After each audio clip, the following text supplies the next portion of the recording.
Je suis Jan Vos de Château-Pérouse, le jardin botanique. Moi et mon équipe sont très contents de pouvoir vous présenter notre travail, notamment côté recherche, et aussi des innovations qu'on essaye d'apporter sur le côté jardin botanique en tant qu'outil quelque part pour utilisation très diverse. Bonjour tout le monde. Merci donc de m'accueillir aujourd'hui ici. Voilà. On dirait une bombe. Allez, et donc moi je représente l'équipe de Château-Pérouse et c'est un jardin botanique international. Et donc je vous donne un peu d'idée de ce que nous on fait, ce qui n'est pas entièrement... Excuse-moi. Oui. Nickel, merci. Ce qui n'est pas aussi quotidien que... Enfin, si vous pensez à un jardin botanique, voilà notre jardin actuel. C'est assez lambda et une de mes missions était dès le début de réinventer le système jardin botanique d'une façon plus informatisée et d'une certaine performance. Donc, ça parle donc aussi d'un jardin botanique qui est quelque part à la pointe des technologies d'aujourd'hui mondialement. On va voir ça un peu. Donc, vous voyez donc des jardins. Désolé, j'ai du mal à suivre le truc. Comme ça. C'est donc aussi des jardins tests, parce que le projet que vous voyez là, c'est un jardin test qui permet après à faire un jardin beaucoup plus grand. Mais pour faire ce jardin plus grand, il faut savoir déjà mener un jardin botanique correctement. Et donc on travaille sur une surface de 6 hectares avec pépinière et tout le reste. Donc on revient faire une des implantations. On fait effectivement des ateliers découvertes. Je passe un peu le système logique. Je vous ai mis des textes, mais ça c'est plus pour la lecture quand vous téléchargez le PDF du système. Cependant, quelques éléments quand même, parce que 19 700 espèces botaniques qu'on travaille, c'est ça, tu vas faire Kew Gardens. Mais c'est normal aussi parce que on travaille pour le biome méditerranéen, qui bien sûr est très large, et quelque part c'est aussi un des endroits en Europe où on peut le faire. Donc j'ai visé haute et j'ai appris aussi à travailler, faire le mieux ce qu'on peut faire, parce que si tu descends, c'est la descente aux enfers. Soit tu vas pour le mieux, soit tu n'y vas quasiment pas. Et donc du coup on le fait au quotidien. Vous voyez un peu combien d'espèces, combien de genres, etc. Tout ça, c'est bien beau. Ça évolue tout le temps parce que on travaille, sur beaucoup d'espèces à partir des graines tout le temps. Donc, on va en parler tout à l'heure. Il y a un site internet qui vous permet à suivre ce que nous on fait.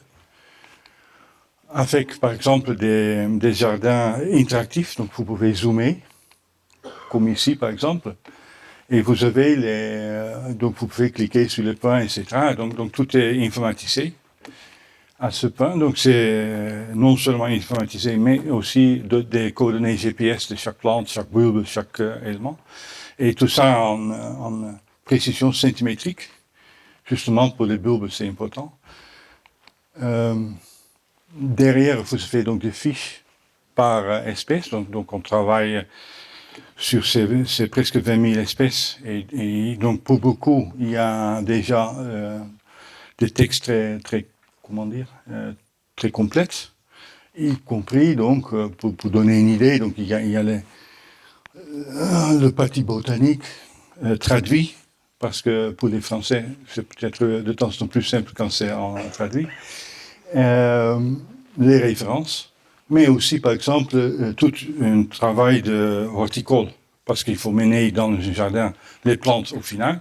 Ça revient un peu à ce qu'on a entendu, les dernières interventions avant le repas. Et nous, on le fait donc aussi au quotidien. Et après aussi, nos expériences d'un coup, vous pouvez lire ce qu'on a fait, si on a eu des résultats, quel protocole qu'on a utilisé, etc. Donc tout ça, c'est sur 20 000 espèces. Ça travaille comme ça. Bon, il y a une base de données en ligne également qu'il faut permettre à sélectionner, faire des triages, tout ce que vous voulez. Aperçu de famille. Tac. Je vais laisser ça, oui. Effectivement, donc, c'est là où on voit un peu la différence avec les autres jardins botaniques. Quand j'ai développé, parce que c'est moi qui programme aussi ici, j'ai développé une vision numérique pour les jardins botaniques qui nous permettent à faire plein de choses. Par exemple, on peut faire des jardins externes aux jardins botaniques avec la même gestion et la même qualité de travail que si tu es dans un jardin botanique, je veux dire. Donc, juste parce que qu'est-ce que c'est un vrai jardin botanique? C'est de savoir où sont les plantes et qui sont les plantes, ça c'est une chose. Mais c'est aussi le suivi derrière. Le suivi derrière, tu peux avoir une équipe qui suit plusieurs jardins. Ça pose pas trop de problèmes, ça se fait ailleurs. Et par contre, ce que nous on a apporté en plus, c'est ce côté informatique pour trouver toutes les informations et mettre en disposition quelque part de monsieur lambda. Et parce que c'est ça quand j'ai commencé à réfléchir à des jardins botaniques, j'ai trouvé que beaucoup de gens aiment visiter les jardins, il n'y a pas de problème. Par contre, personne ne sait trop ce que c'est un vrai jardin botanique. Les plantes, s'ils sont en fleurs, ils sont jolis, ben, ça mérite de les regarder plus, mais sinon non. Et ensuite, donc, il faut essayer de donner plus d'informations pour que les gens s'intéressent plus. En tant que jardin, tu es quelque part l'interface entre le grand public et les botanistes. Donc, soignons-nous ça bien. Qu'est-ce qu'on a là? Donc, on fait beaucoup de recherches de germination. Donc, vous voyez un peu le travail que ça donne, mais par contre, chez nous, c'est en grande quantité. Donc, chaque année, plus de 4000 espèces. Mais ça, c'est des moyennes. Cette année, par exemple, on va normalement toucher 6500 espèces. Et ça ne veut pas dire qu'on est en train de parler de juste une semence. Ça peut être jusqu'à 4 semences sur la même espèce. Parce qu'il peut y avoir plusieurs lots. On suit les lignées, donc on va surtout au niveau des bulbes, mais en fait, pour tous les taxons, on va regarder les lieux de récolte et si on les sait, on va les suivre et les garder séparés. Donc tout ça, ça mène. Donc quand moi je parle des taxons, c'est déjà un amalgame de plusieurs travaux qui ont été faits. Bon, protocole de germination, etc. Oui, exact. Le dossier de recherche. Donc on a commencé de sortir maintenant, comme on s'aime beaucoup, et on a les collections nationaux d'eucalyptus et acacia. Mais quelque part, petit à petit, maintenant, on met en place des vrais dossiers de recherche qui sont publiés. Donc, le premier vient d'être fait par Interopen. Donc, c'est des dossiers où on va accumuler toute l'information de germination d'un groupe de plantes et on va proposer tout ce que nous, on a fait. Et si des protocoles fonctionnent ou ne fonctionnent pas, et quelles sont les améliorations qu'on a pu apporter, ainsi de suite. En plus, c'est des dossiers que quelque part, j'utilise ces dossiers de recherche pour mettre en avant notre travail, mais derrière les données sont découplées des dossiers de recherche. Donc tu peux télécharger une XLS avec les données qui sont actuelles. Parce que chaque année, on sème davantage de plantes, on a davantage de résultats. Et ça, donc je ne vais pas laisser le dossier être figé. On améliore tout le temps. ça vous donne une petite idée en graphique de ce que nous on a semé, notamment le côté jaune, etc. Ça montre bien le travail. Et ainsi de suite, on va dire. Donc, après, on a des programmes, bien sûr, chaque année. Donc, ça va assez vite. Cette année, ça a beaucoup tourné autour des germinations encore. L'année prochaine, ça va être, je commence déjà d'ici 1 ou 2 mois à programmer à nouveau. Mais ça, là, on est dans des logiciels sur téléphone qui nous permettent carrément à tout le monde de télécharger nos données, mais que le téléphone fait du boulot de réflexion et que ça n'est plus basé sur des serveurs qui sont éloignés et qu'on n'a plus vraiment besoin non plus de connexion Internet.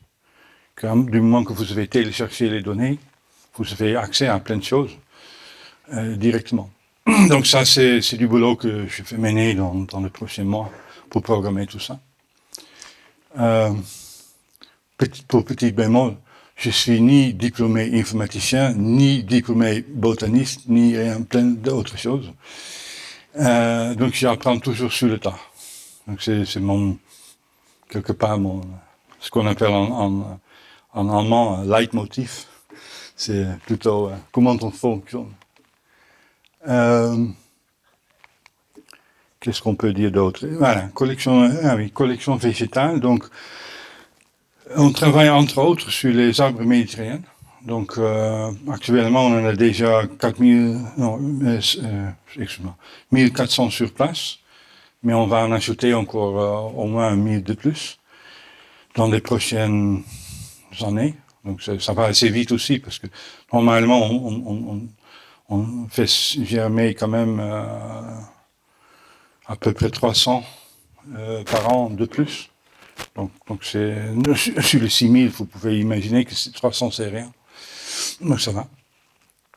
Et ça nous donne donc aussi sur place une vraie idée ce qu'on pourrait tester dans des villes futures ou dans des espaces verts futurs, mais aussi qu'est-ce que ça donne, notamment quand vous êtes intéressé dans la botanique.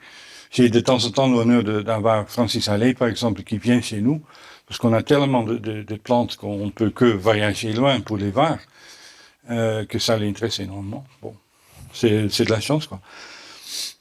Et tout ça, bien sûr, aussi, et ça, il ne faut pas oublier, il faut intéresser les gens, les jardiniers botaniques. Et donc, quelque part, quand tu as un jardin botanique, tu essayes aussi d'avoir des végétaux que les gens ont peu de chance à avoir autrement. Et d'un coup, ils s'éclatent. Et on vient d'en discuter. Quand on vient travailler, c'est pas une prison, il faut s'éclater dans son travail, sinon on ne fait pas bien. Ok, bon voilà, c'est ma présentation. Je vais laisser cette page, tentativement. Si vous avez des questions.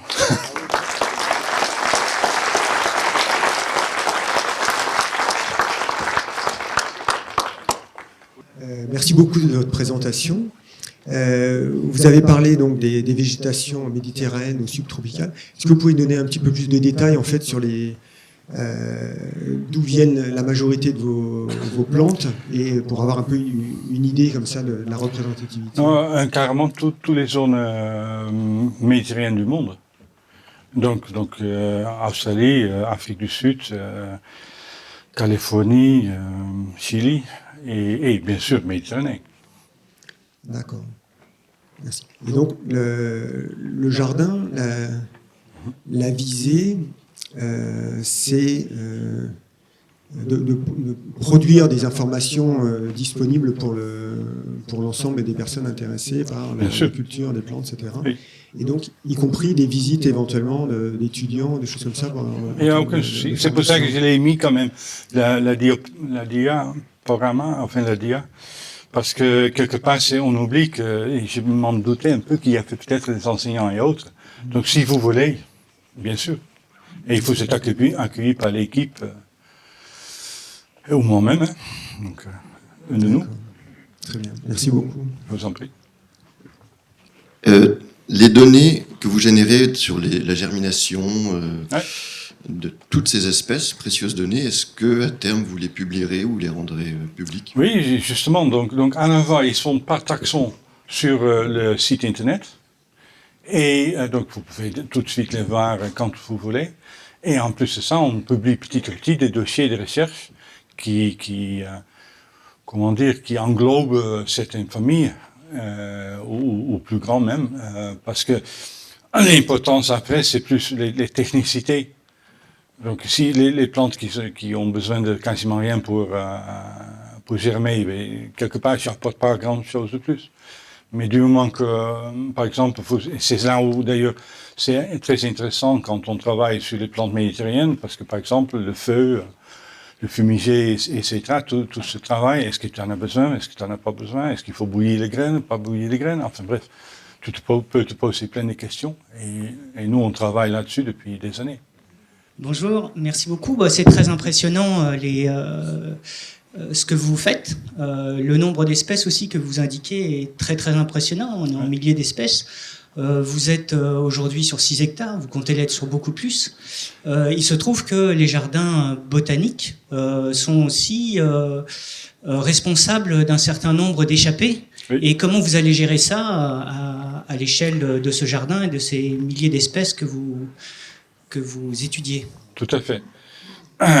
Nous, on travaille avec des fonds propres en plus. Donc, une des questions qui m'a été posée, parce que moi je suis gérant, c'est effectivement, dès le début, quelque part, qu'est-ce que tu fais? Et il s'avère que nous, on est en pleine zone maraîchère, donc il n'y a pas grand-chose qui pousse, autre que nos plantes, quelque part, et puis chaque année, ils tournent la terre et ils recommencent une nouvelle année de maraîchage. Donc, quelque part, on va dire, s'il y a un oiseau qui amène une graine et qui commence à le laisser partir, on va dire, 10 km de chez nous, je ne le saurais pas. Par contre, ce qu'on voit, c'est s'il se passe des choses autour de nous, on va le voir. Et il y a effectivement des espèces qui, carrément aussi dans notre jardin propre, dont on a une expression invasive dans certaines années. Et d'un coup, soit on les élimine, soit on regarde si on ne peut pas faire d'autres actions. Donc ça, à fur et à mesure. Et d'ailleurs, quand vous tombez sur des taxons comme ça, il y a aussi un côté, il y a une petite explication dans nos fiches invasives chez Château Pérouse. Donc, parce que, franchement, il y a plein de plantes qui sont notées invasives qui, chez nous, ne le sont pas. Et contrairement, il y a plein de plantes aussi, enfin plein, il n'y en a pas tant que ça d'ailleurs, qui sont invasives chez nous, qui ne le sont pas du tout ailleurs. Donc, et c'est là aussi où on voit que c'est des sujets très compliqués. Ce que les gens ne disent pas, par exemple, c'est le changement climatique donnera sans doute une expression invasive à certaines plantes qu'il n'avait pas avant.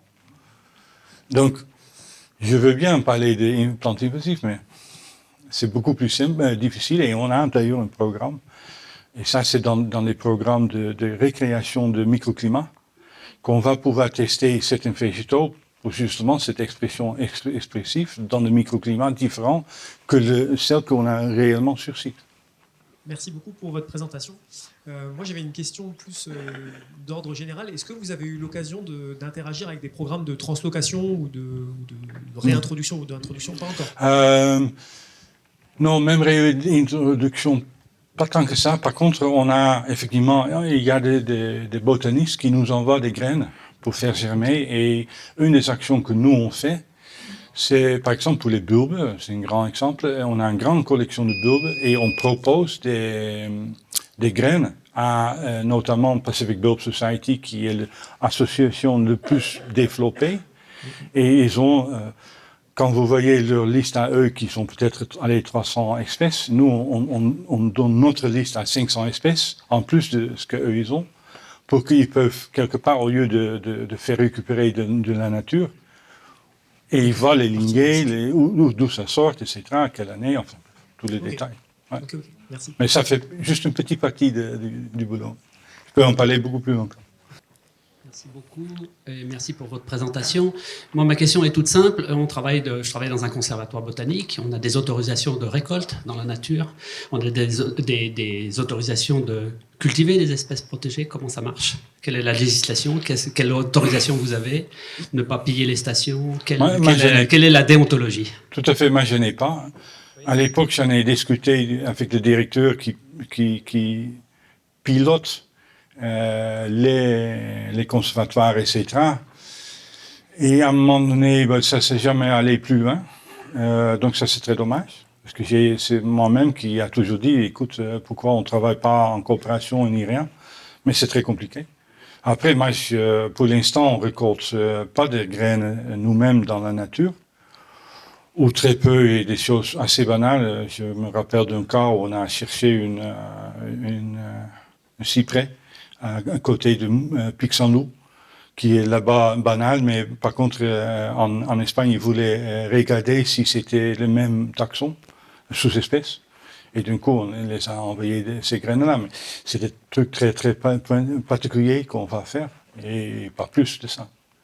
Et pour le reste, ce sont pour l'instant des entreprises spécialisées qui vendent ces graines sur Internet et que je connais pour la plupart moi-même parce que je les ai la plupart tous visités. Donc j'ai de vrais contacts, par exemple Silver Seeds en South Africa, je les connais bien. Et on réfléchit aussi à des façons de travailler ensemble pour le futur qui vont beaucoup plus loin que ce qu'on fait maintenant.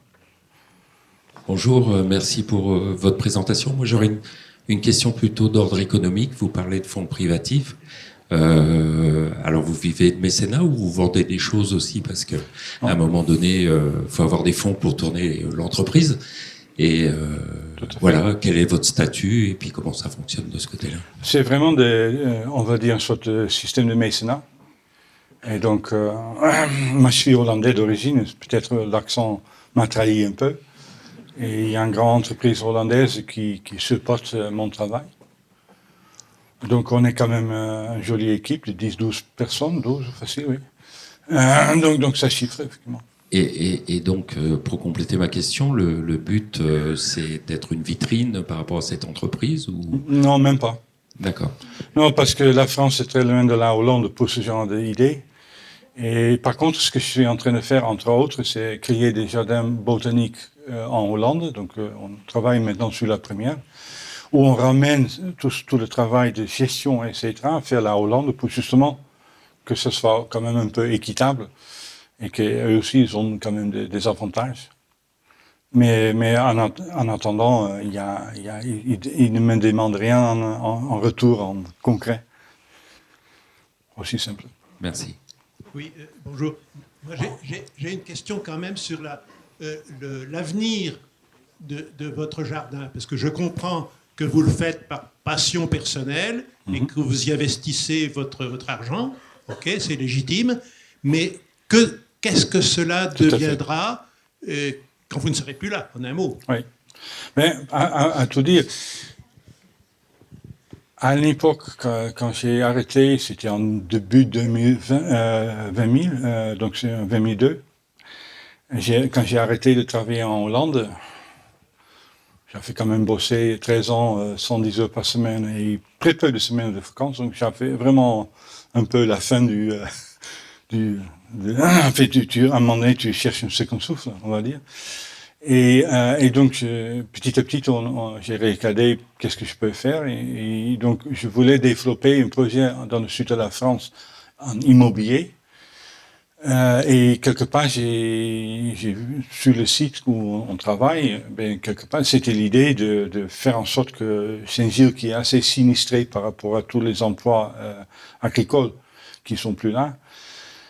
Donc eux, ils voulaient avoir un établissement, un hôtel et des habitations avec un parc. Et je trouvais que c'était une bonne idée du moment qu'on pouvait le faire tourner sur l'année, parce que d'un coup, ça fait des emplois stables. Et je suis parti de là. Et à un moment donné, je me suis aperçu que l'idée un bon jardinier en Hollande et en France n'est pas la même idée, dans le sud de la France en tout cas. Et après, j'ai creusé, j'ai eu aussi plus de temps et j'ai creusé le côté jardin botanique et je me suis dit, mais c'est génial, il faut aller dans ce sens. Et puis petit à petit, je me suis retrouvé avec plein de carences dans le système. Parce qu'il y a trop peu de travail sur les plantes méditerranéennes, en tout cas actuellement en Europe.